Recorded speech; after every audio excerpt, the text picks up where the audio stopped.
안녕하세요, 여러분. 한정호 목사입니다. 한 주간도 건강하게 잘 지내셨습니까? 오늘은 아브라함의 이제 마지막 시간인데요. 아브라함보다는 그의 그 아내들을 중심으로, 그리고 이제 사라와 그 후처인 그 그두라에 대한 이야기를 중심으로 아브라함의 마지막을 한번 다뤄보려고 합니다. 그리고 아브라함이 죽은 후에 새롭게 이어지는 그 믿음의 가문, 바로 이삭의 그 아들들인 에서와 야곱으로 이어지는 그 흐름들을 계보를 이제 살펴보려고 합니다. 근데 제가 이번 본문을 준비하면서 그두라, 아브라함의 이제 후처인 그두라에 대해서 처음으로 한번 좀 심도 깊게 탐구를 해봤어요. 그러면서 그 후손들, 아브라함의 후손들의 여러 갈래들에 대해서 한번 생각해 보는 계기를 갖게 됐습니다.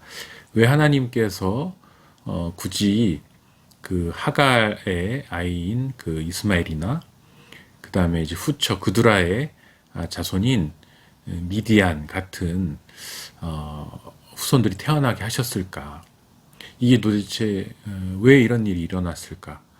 또 아브라함이 이런 것들을 생각하지 못하고 이런 일들을 벌인 것인가? 도대체 이게 왜 이런 일이 생겼을까에 대해서 궁금함이 늘 있었는데 그런 것들을 한번 생각해 보게 됐어요. 여러분들도 한번 그런 관점에서 이 본문을 한번 생각해 보시면 좋을 것 같습니다. 먼저 사라의 죽음인데요. 사라는 127세에 죽었다라고 나오고 있어요. 창세기 23장 1에서 20절에 보면 사라의 죽음에 대해서 자세히 나오고 있습니다. 헤브론 기럇 아르바라는 곳에서 이제 죽었거든요. 근데 사라가 죽은 후에 헷 족속, 즉 창세기 10장 15절에 따르면 가나안의 이제 후손이거든요.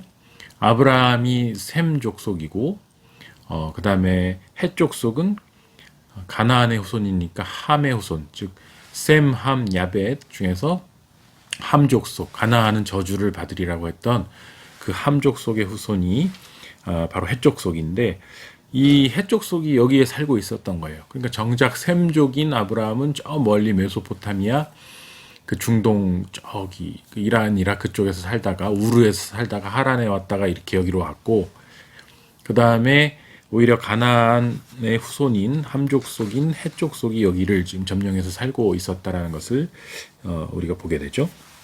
근데 이제 헷 족속과 매장지를 협상하는 장면이 처음으로 나오게 됩니다. 그러니까 그때까지는 아브라함이 여기 와가지고 살긴 살았지만 일종의 거류민, 즉 떠돌이 인생이었거든요.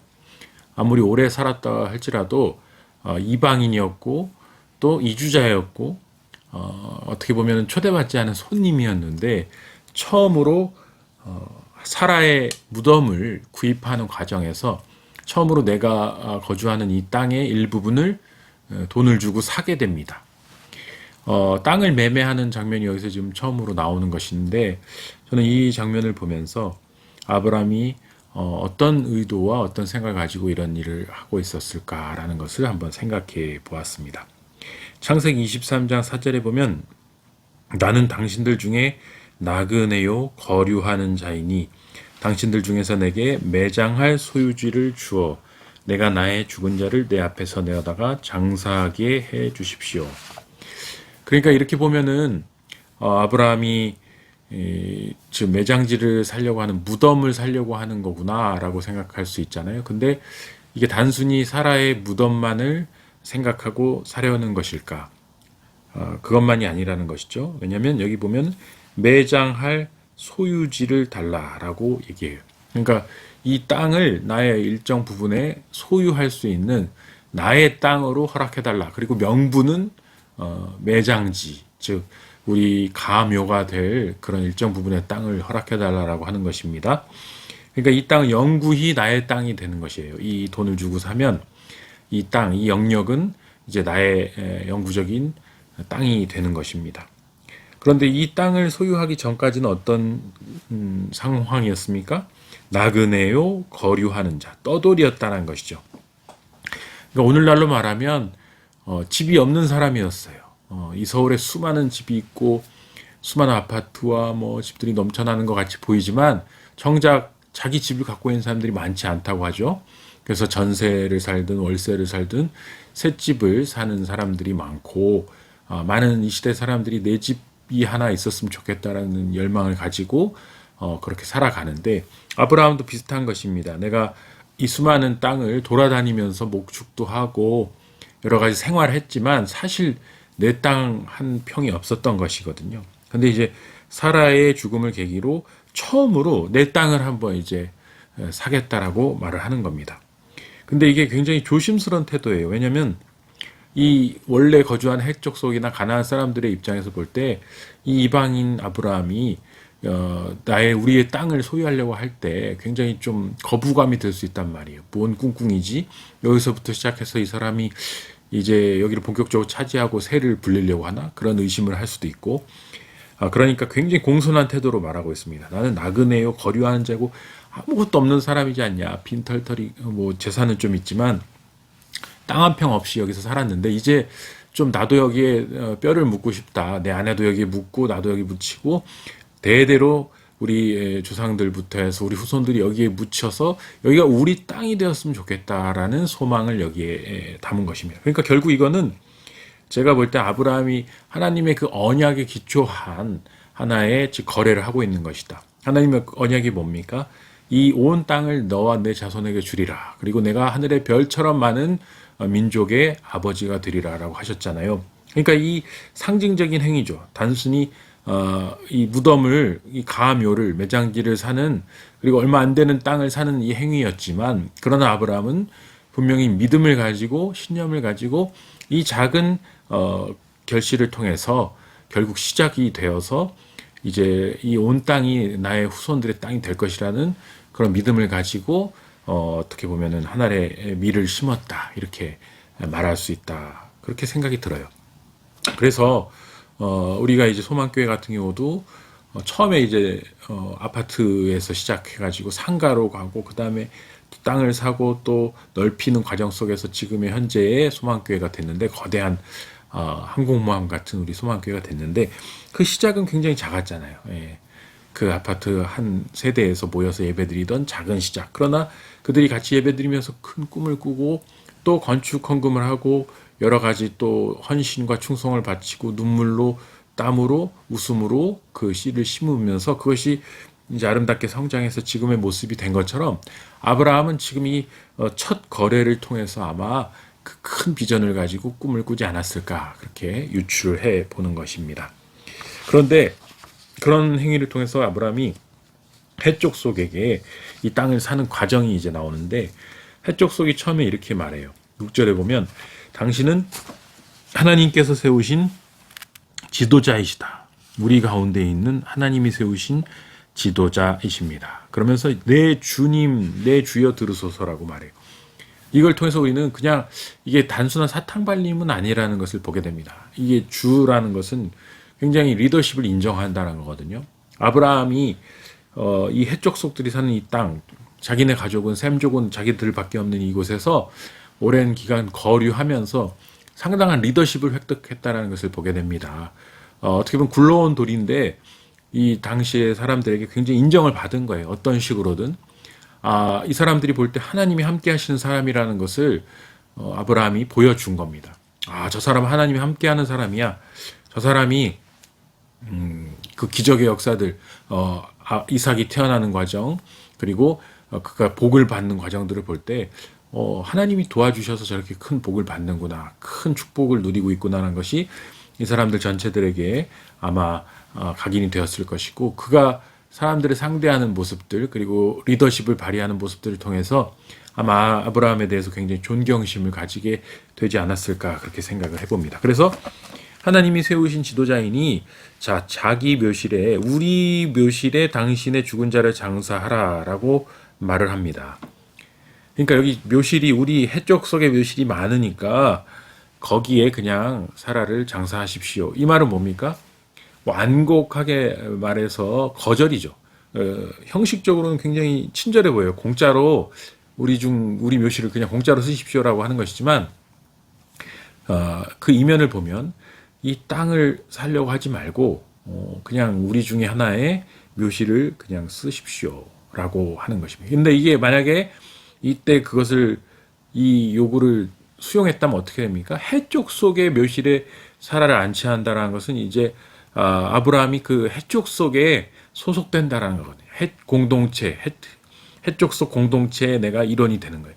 그럼 돈은 안 들겠지만 그리고 편하고 여러 면에서 이 해쪽 속과의 친분도 깊어지고 뭐 다 좋겠지만 언약은 물 건너 가는 거죠. 왜냐하면 나는 아브라함으로서 이스라엘 지파, 그러니까 이스라엘 족속의 아버지 역할을 해야 되는데 지금 해쪽 속의 끄트머리에 들어갈 뻔하게 된 거예요. 그러나 아브라함이 그것을 정확하게 간파하고 거절을 합니다.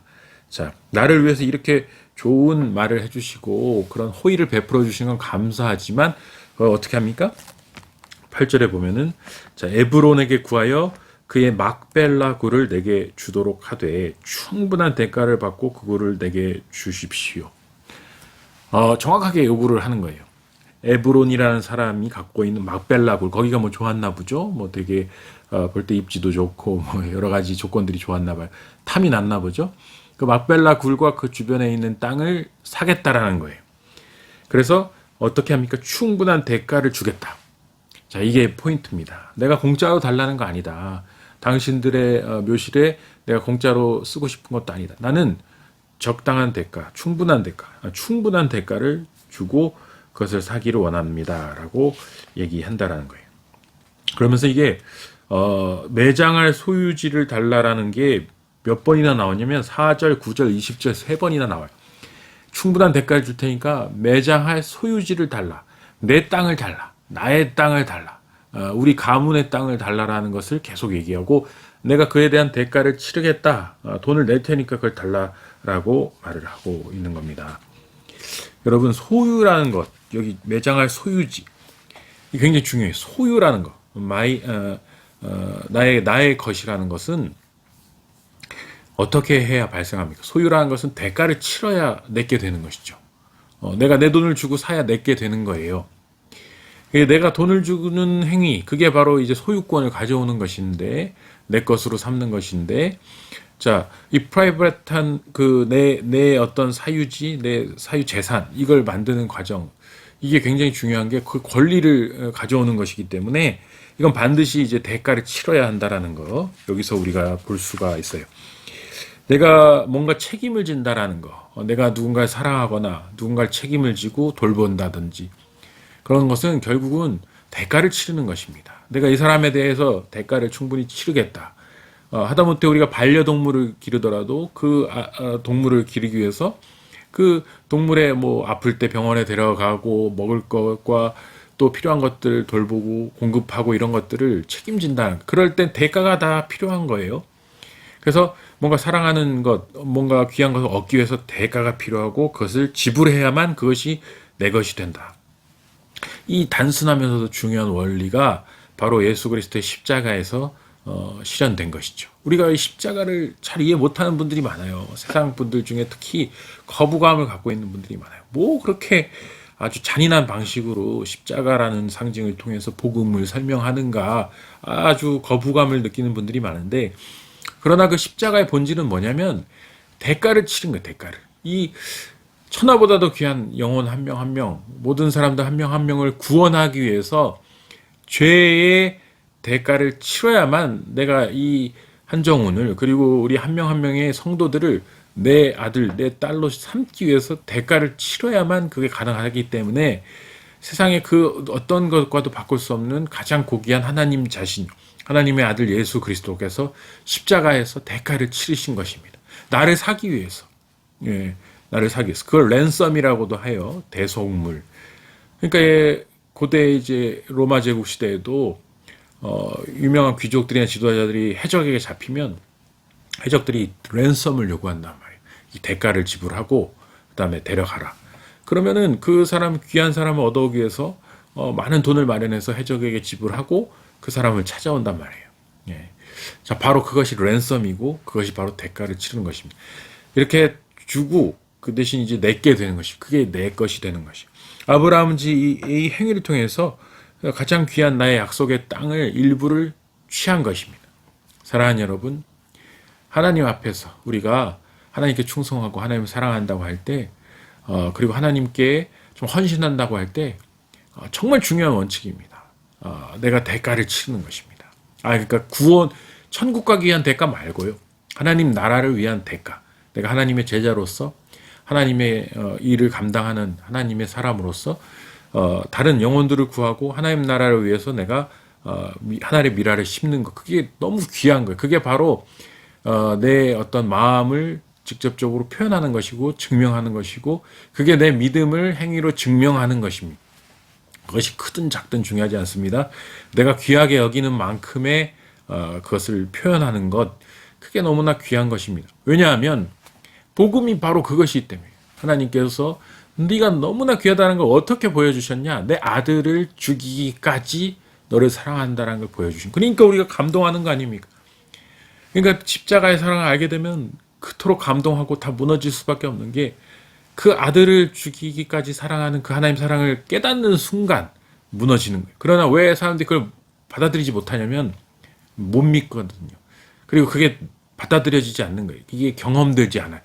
그 하나님의 그 놀라운 사랑이 경험되지 않는 거예요. 나는 세상에 한 번도 살아가면서 그런 사랑을 받아본 적이 없는데 눈에 보이지 하나님이 나를 위해서 자기 아들을 대신 죽이기까지 나를 사랑하셨다는 사실을 못 받아들이고 못 경험했기 때문에 우리가 복음에 무너지지 않는 것입니다. 그러나 진정한 복음은 나를 위해서 그 큰 대가를 치르신 하나님의 사랑, 그것을 깨닫는 것입니다. 그러니까 아브라함은 또 이게 한편으로 사라에 대한 사랑이기도 해요. 내 사랑하는 아내 사라에게 내가 좀 평생 살면서 잘해 주었고 행복하게 해줬지만 또 이렇게 미안한 것도 있는 거죠.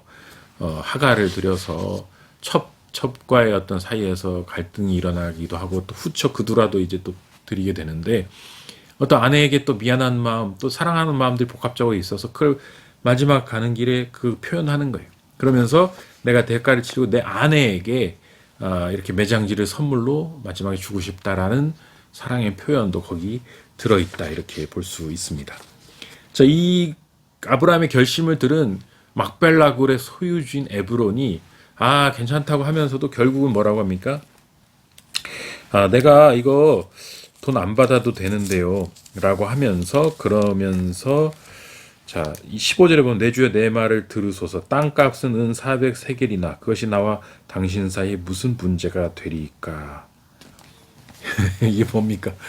내가 돈을 주고 산다고 했더니, 괜찮다고 하다가, 근데 사실 땅값은 400세겔인데, 그거 뭐 안 주셔도 돼요. 이렇게 얘기하는 거예요.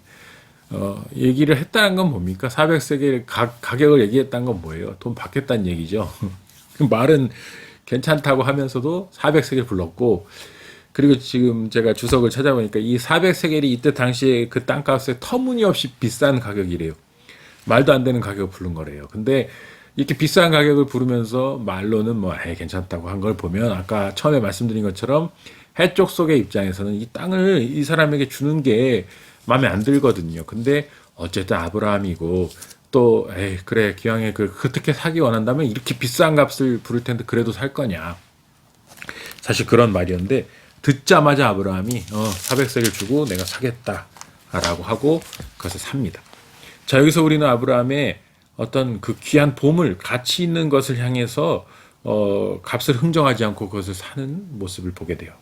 이번에 어떤 우리나라 유명한 재벌 총수께서 돌아가시면서 그 미술품들을 사회 환원하면서 굉장히 화제가 됐는데 그분의 원칙 중에 하나가 정말 명작은 그 화가의 그 정말 A급 명작은 값을 묻지 않고 그냥 다 샀다라는 게 화제가 되더라고요. 그런데 아브라함의 이야기를 보면서 그게 떠올랐거든요. 그 기사를 보고 또 이걸 보면서 이게 매칭이 됐는데 정말 가치 있는 것을 향해서 우리가 값을 따지지 않고 살 수 있어야 돼요.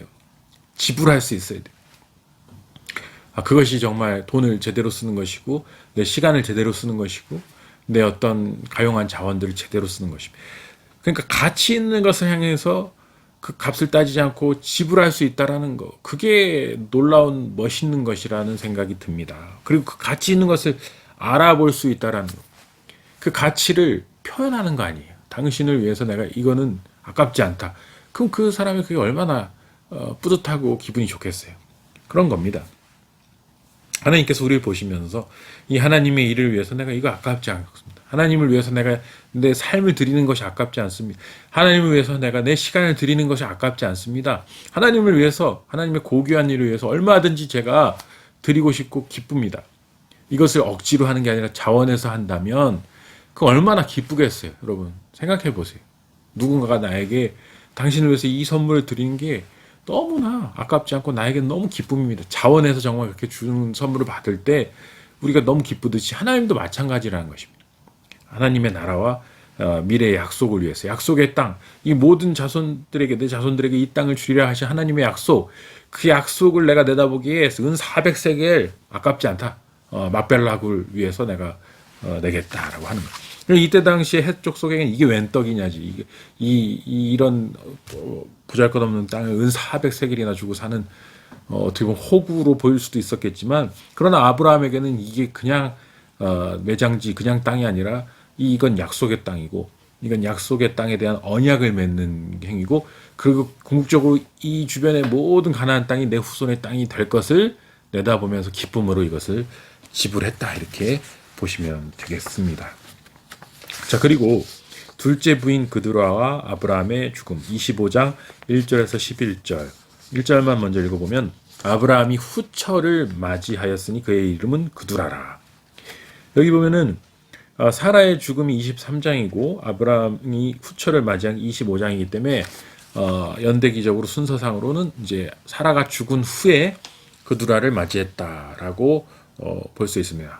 그리고 용어도 후처라고 되어 있죠. 둘째 부인이라기보다는 사라가 죽은 후에 취한 부인, 이렇게 볼 수 있는데, 저는 이제 이게 또 안타까운 게 뭐냐면, 여기 그 후처인 그두라의 자손들을 이름들을 봤을 때 여기서 주목해야 봐야 될 게 2절에 나오는 미디안이라는 이름이에요.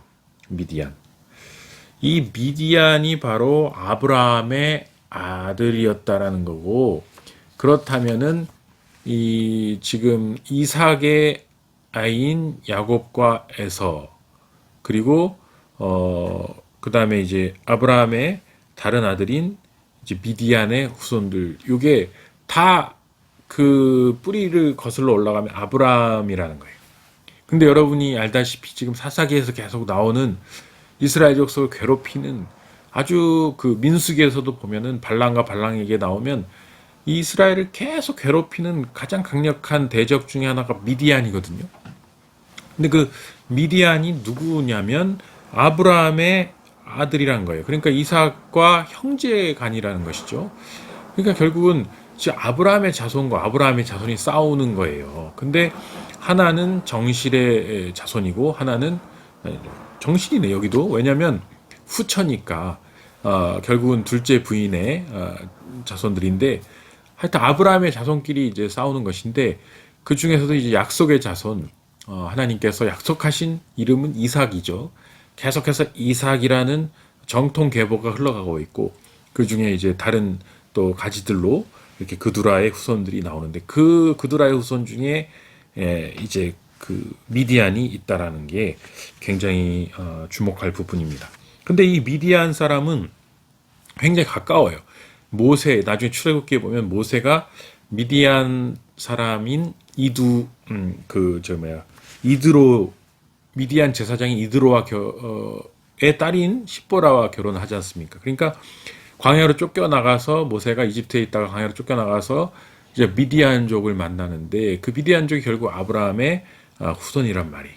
그러니까 모세도 아브라함의 후손이고 미디안족도 아브라함의 후손인 것이죠. 그래서 친척끼리 만나는 거예요. 근데 이 처음에는 미디안 사람의 아내를 가지고 이제 모세가 결혼을 해서 모세의 가문이 이제 쭉 이어지고 또 레위 지파가 이어지고 하는 것인데, 그 미디안 자손과 협력 관계도 있었지만 더 많이는 뒤에 갈수록 갈등과 분열과 싸움, 경쟁의 구도로 가게 된다는 거예요. 저는 이걸 보면서 이게 아브라함이 이 후처인 그드라를 굳이 취할 필요가 있었는가? 그 다음에 그 거슬러 올라가서 하갈을 취할 필요가 있었는가? 그래서 하갈의 아들인 이스마엘 때문에 이스마엘 자손들 때문에 또 많은 어려움과 혼란을 겪게 되고 지금의 이슬람교가 결국은 지금의 이슬람교가 뭐냐면 이 이삭의 후손들인 이스라엘 사람들 외에 전부 아브라함의 후처와 첩을 통해서 형성된 자손들이 다 그 중동 아라비아 지방에 살고 있는 사람들이 다 이 성경대로라면 그 중동 아라비아의 모든 사람들이 다 아브라함의 자손인 것입니다. 그래서 그 중동 사람들과 지금 이스라엘 사람들이 치고받고 싸우는 이유가 다 같은 아브라함 자손들인데 내가 이삭의 후손이고 나는 뭐 저기 이스마엘의 후손 그다음에 미디안족의 후손 이런 식으로 돼서 그게 이제 갈등인 구조가 있는 거거든요. 그러니까 이 아브라함의 후손들인데 이삭의 후손들은 나는 선택받은 정통 최고의 그 약속의 자손이고 그 다음에 나머지들은 잡것들이라는 것입니다. 쉽게 말하면. 그러니까 이 잡것으로 분류된 사람들이 기분이 좋을 리가 있겠냐고요. 만약에 지금 이슬람 사람들에게 가서 이 성경을 보여주면서 사실은 너희는 이스라엘 지파 그러니까 그 이삭의 자손이 아니라 너희는 그두라의 후손이고 너희는 이스마엘의 후손이야라고 얘기를 했을 때 그 사람들이 기분이 좋겠냐고. 그러니까 너희들은 이주야 뭐 이렇게 얘기하는 건데 그러니까 이슬람 사람들을 전도하는 게 이게 쉬울 수가 없죠. 이거 왜 이렇게 꼬이게 만들어 놨는가 처음부터. 이렇게 안 가고 그냥 이삭의 자손들만 쭉 있었으면 좋았을 텐데 라고 생각할 수 있지만 제가 보면 볼수록 그렇지 않다는 거예요. 인생이란 것은 이렇게 가면 제일 좋겠다고 하는데 그렇게 되는 것만 아닌 것 같아요.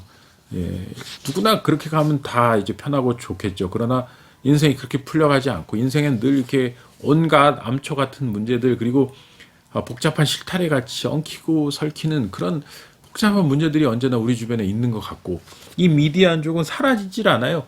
계속해서 격파하고 또 협력하기도 하고 뭐 이렇게 하는데 늘 곁에 있고 이 미디안족은 여전히 지금도 있잖아요. 저 팔레스틴 땅에 가자 지구에 갇혀 있잖아요. 그래서 이 미디안족이라는 거는 우리 주변에 계속해서 있는 문제들이고 우리의 삶 속에서 계속해서 있는 문제들이고 그 갈등 관계라는 것은 지속적으로 따라올 수밖에 없다. 예를 들어 뭐 지금 내가 속한 공동체가 마음에 안 들어서 이걸 다 때려치고 내가 새로운 공동체를 찾아가면 거기서는 아무 문제 없는 천사들만 모여있는 아무 문제 없는 완벽한 공동체가 있을 거야. 그렇지 않다라는 거예요. 지금 내가 만나고 있는 사람이 뭐 이것저것 다 좋은데 이게 마음에 안 들어서 에이 치우자 하고 다른 사람 만나면 그 사람 완벽할 것 같지만 그 사람 똑같이 그 안에도 다른 미디안적인 문제, 이스마엘적인 문제들이 거기 있다는 거예요. 그러니까 우리의 문제 해결은 이런 문제가 없는 완벽한 것을 찾는 데서 오는 게 아니라 언제나 그런 문제가 있지만 그걸 어떻게 하나님의 뜻대로 이것을 다스리고 또 조율하고 통제하고 또 기도하면서 이것을 어떻게 해결해 나가는가, 다루어 나가는가, 매니지먼트에 있다라고 제가 말씀을 보면 볼수록 생각을 하게 됩니다. 그러나 어쨌든 최선의 조치는 아브라함도 취하긴 취했어요. 6절에 보면은 서자들에게 재산의 일부를 주고 떠나가게 합니다. 여기 보면은 6절에 자기 서자들에게도 재산을 주어 자기 생전에 그들로 하여금 자기 아들 이삭을 떠나 동방 곧 동쪽 땅으로 가게 하였더라.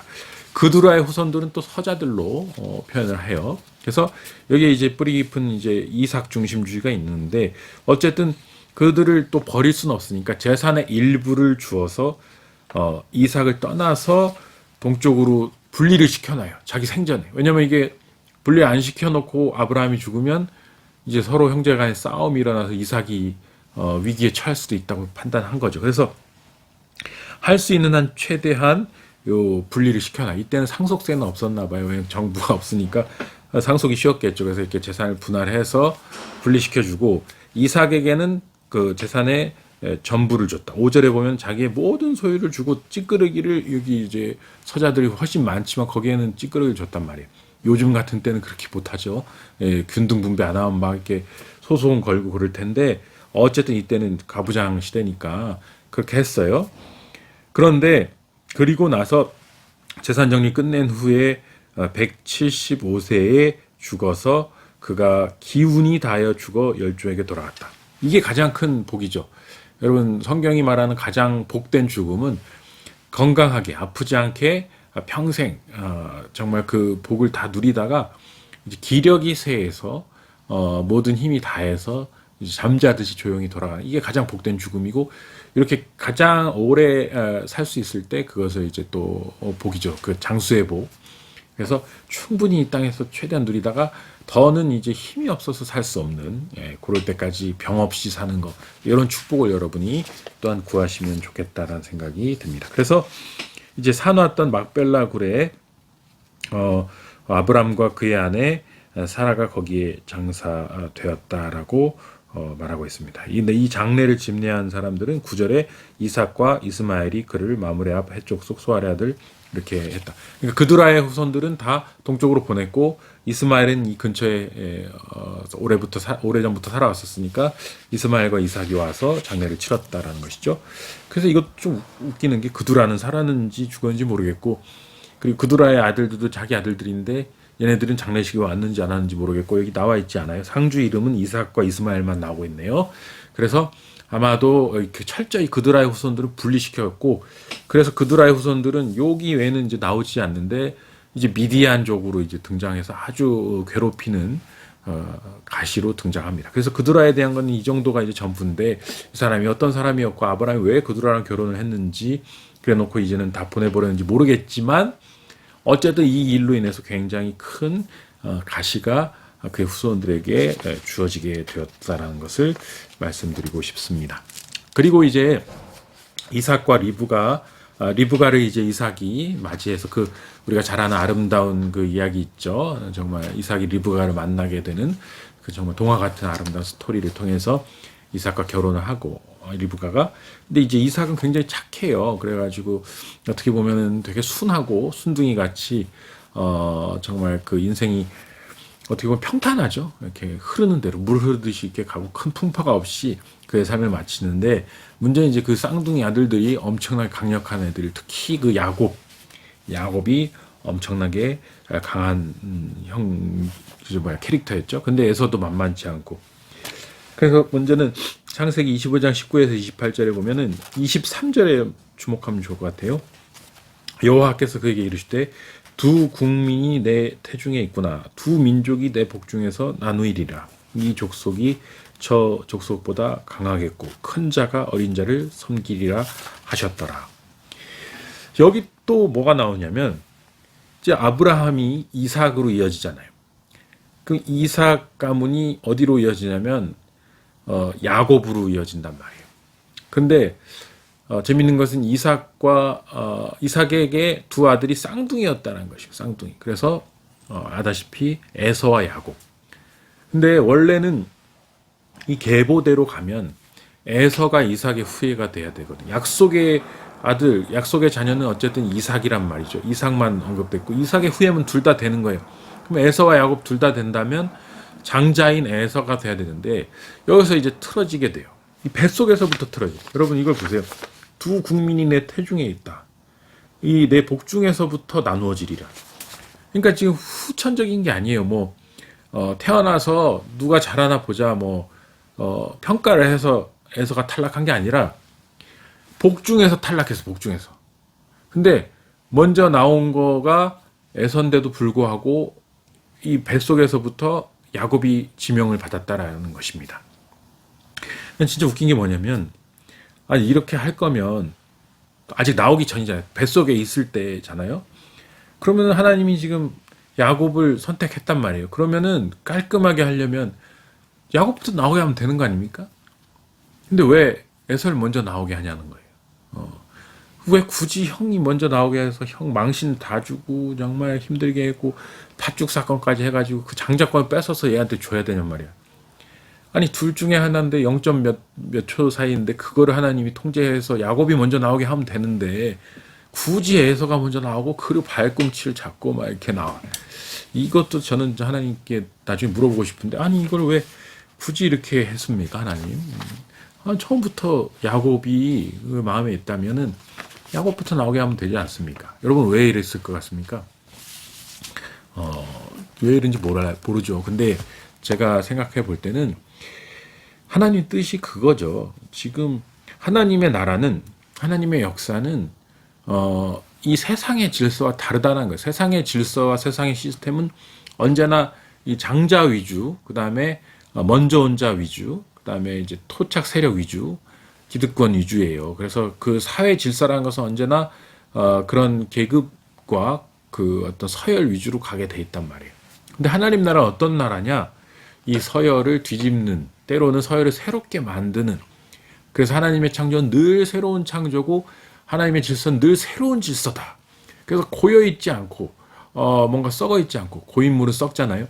그렇지 않고 하나님의 나라는 늘 역동적으로 움직이면서 예측할 수 없는 그런 놀라운 신비의 세계다라는 것을 여기서 알려주는 게 아닌가. 그걸 굳이 알려주시기 위해서 이 일을 벌이시는 게 아닌가라는 생각이 들어요. 그래서 저는 이런 하나님의 역사가 굉장히 흥미롭습니다. 되게 재밌고 지루하지가 않아요. 왜냐하면 이게 늘 반전이 있고 늘 우리의 예측과는 다른 방식으로 간다. 우리가 이 스토리 이미 아니까 이게 뭐 뻔하 보일 수 있지만 이걸 모른다고 생각해 보시고 다시 한번 새롭게 보세요. 왜 굳이 이거를 야곱을 먼저 내보내도 될 걸 왜 에서를 먼저 보내가지고 이렇게 엉키게 만들었는가? 하나님은 그 뜻이 있는 거예요.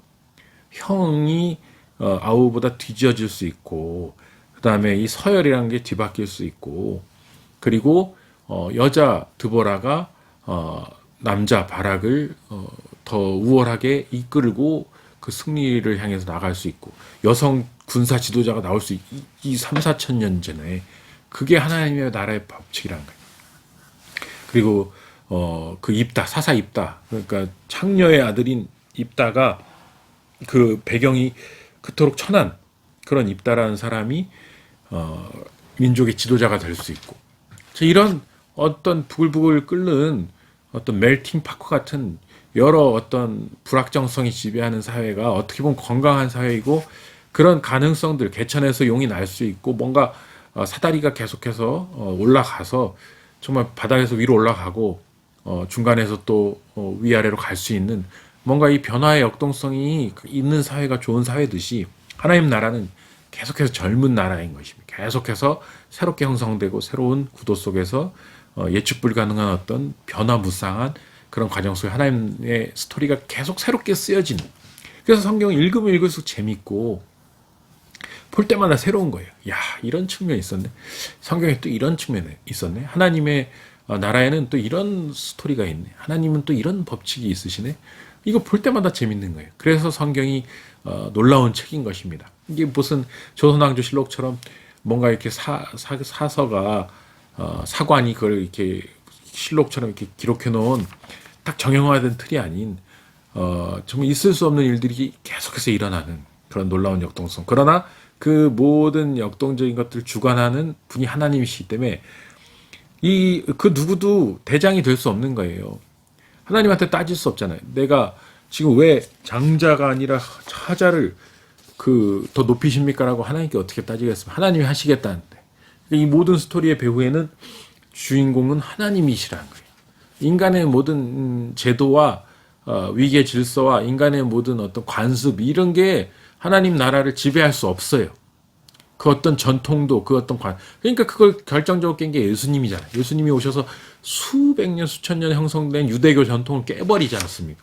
그랬더니 네가 뭔데 어디 새파랗게 젊은 놈이 와가지고 우리 유대교 전통을 깨고 감히 대제사장을 모욕하고 랍비를 모욕해? 그래서 죽여버리잖아요. 근데 그게 바로 하나님 나라예요. 그 인간의 질서를 무너뜨리고, 인간의 어떤 바벨탑을 무너뜨리고, 인간의 어떤 교만, 인간의 선악에 대한 지식, 판단을 무너뜨리는, 그래서 하나님만이 진정한 주인이시고 하나님만이 진정으로 다스리시고 하나님만이 진정한 선악의 기준이시다. 네가 생각한 선악의 기준도 하나님 앞에서는 아니라는 것입니다. 하나님은 저 악한 자도 의롭다 얘기하실 수 있고, 저렇게 착한 사람도 악하다라고 말할 수 있는 하나님의 기준으로 판단하기 때문에 그것을 감히 인간이 판단하지 말라라는 것이, 그걸 알려주시기 위해서 지금 복중에서부터 이거를 정하셔 놓고도 야곱을 늦게 태어나게 하셨다. 그렇게 우리가 생각해 볼 수 있습니다. 그래서 하나님 나라의 어떤 이런 아름다운 놀라운 역동성도 우리가 받아들이시면서, 오늘도 내가 하루를 살아갈 때 내가 정해진 어떤 루틴의 삶을 살면서 내가 정한 예정한 약속들, 뭐 일정들에 따라서 살아간 것 같지만 사실 그 다 하나님의 허락하에 이루어지는 것이고 이 일정을 깨고 들어오는 침입해 들어오는 어떤 다른 일들이 있을 때 그것에 대해서 하나님께서 또 나에게 예기치 못한 어떤 일들을 허락하시려나 보다라고 하면서 정말 유연하게 반응하고 주님의 인도하심을 따라서 이렇게 가야 하겠습니다. 그래서 마지막으로 그 누가복음 13장 30절 보라 나중된 자로서 먼저 될 자도 있고 먼저 된 자로서 나중될 자도 있다라고 하신 이 말씀을 생각하면서 하나님 나라는 정말 약속의 아들인 이삭의 약속의 자녀인 이삭이 또 이어가지만 또 육신의 자녀인 하갈의 아들 뭐 이스마엘 후처 그들의 아들 미디안들도 또 미디안도 나름대로 그들의 역사를 써나가고 그런 역동성 속에서 때로는 미디안이 앞서기도 하고 또 이스라엘이 또 앞서기도 하고 또 멸망하기도 하고 하는 이 모든 과정 속에서 하나님 나라는 늘 새롭게 쓰여지면서 하나님이 주인이심을 드러내고 하나님이 정말 놀라운 권능의 하나님이심을 드러내는 그런 아주 놀라운 역사가 쓰여지는 곳이고 기적의 어떤 공작소다. 날마다 기적이 빚어지는 그런 공장 같은 것이 하나님 나라다. 이런 것들을 여러분이 생각하시면서 오늘도 힘있게 기쁘게 한 주간을 또 보내실 수 있기를 주님의 이름으로 축원합니다. 기도하겠습니다. 하나님 감사합니다. 오늘 우리에게 어떻게 보면은 생소했던 스토리인 사라와 그두라의 이야기 그리고 아브라함의 후손들의 이야기들을 다각적으로 조명할 수 있는 시간을 주시니 감사합니다. 약속의 후손으로서 믿음의 약속의 후손으로서 우리가 주님이 주신 그 큰 사랑을 그 큰 은혜를 기쁨으로 받아 누리면서 많은 사람들에게 하나님의 그 사랑을 전하는 복된 그 믿음의 유업을 전하는 증인의 삶을 살 수 있도록 축복하여 주시옵소서. 이 한 주간도 오직 주님 손에 붙잡힌 바 되어서 주님께 영광 돌려드리는 복된 삶으로 나아가기를 소망합니다. 주님 함께하여 주옵소서. 감사드리며 예수님의 이름으로 기도합니다. 아멘. 예, 여러분 수고 많으셨습니다. 네, 한 주간도 평안하시고요. 끝나고 칠지구 식구들은 우리 줌에서 뵙도록 하겠습니다. 네, 감사합니다.